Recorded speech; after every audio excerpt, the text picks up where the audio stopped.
5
வயசுல கன்னி பருவம் நீங்க மங்கை பருவம் அடைந்து இளைய பருவத்தில் இருக்கின்றார். அவள் கண் பருவம் இல்லையா நம்ம இப்ப அரகர பச்சிருக்குதல்ல. ஒருவேளை நீ தோறத்துக்கோ நான் தோறத்துக்கோ தொட்டு பார்த்தாக்கா யாரை திரும்பி பாக்குதுன்னு கரெக்டா கண்டுபிடிக்கல. நம்ம அரகர பூஜைக்கிறாங்க. சரி, நீ தொட்டக்கா இப்போ நீ புதுசா வந்துக்கிற நம்மனே வேலை செய்ய. நானு என் கை தைச்ச நான் நம்ம தெரியல பட்டுன்னு வந்து அப்படி பார்க்கணும்.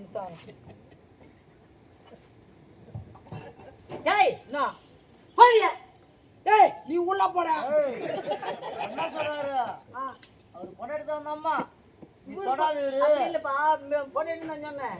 ஆபீஸ்ல பேசி போய்க்கிறோம் வாதனை நீ தொடாதீரான்றார் ஒண்ணு. ஊர் பொண்ணுடா அதனால தேடி வந்துக்குதா. எப்படி இந்த பஸ் ஸ்டாண்ட்ல ஊயினுக்கு தெரிஞ்சா எனக்கு தெரியாது. இல்லைன்னா நான் பத்திரமா வச்சுட்டு இருப்பேன் பொருளை. ஏட்டா ஒரே கிண்ணம் ஒரு குண்டம் கண்ட பாதை அப்படி பத்திரமா இருக்கு. நான் தொடக்கூடாது புரியுதா?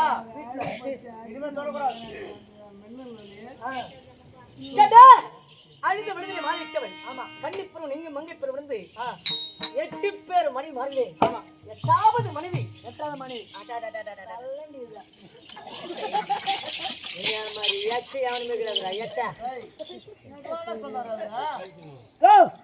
நான் ஒண்ணுமே பண்ணல. அந்த அம்மா ஒண்ணுமே பண்ணாது. மொத்தம் லிப்டிக்கு மாறிச்சு போயிக்கிறேன். இல்லையா பொசு உனக்கு என்ன உனக்கு மாமி ஓட்டம் மாமி. ஆமா, அவர் சித்தப்பா. இது என்ன இன்னம்மா உனக்கு சித்தியா?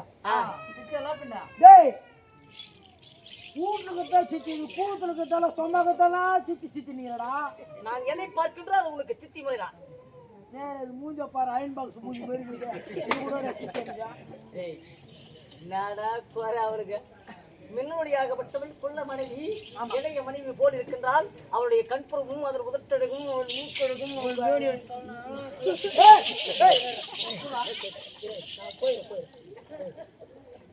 நானே அவளால